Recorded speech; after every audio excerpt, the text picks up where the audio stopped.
Hello guys, ito na yung tupo na niluto ko. Lalagyan ko ng pitsay. Itong mga sangkap. Naglagay na ako ng mantika sa kawali. Konting olive oil ang ginamit ko.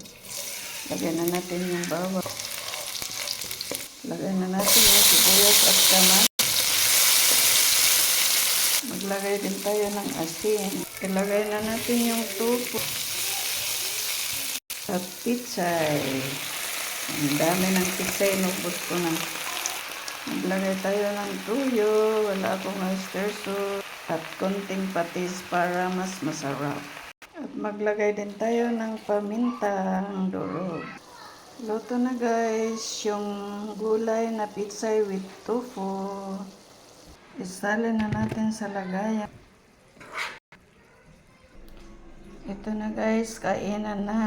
Gulay namin sa tanghalian. Thank you for watching my video.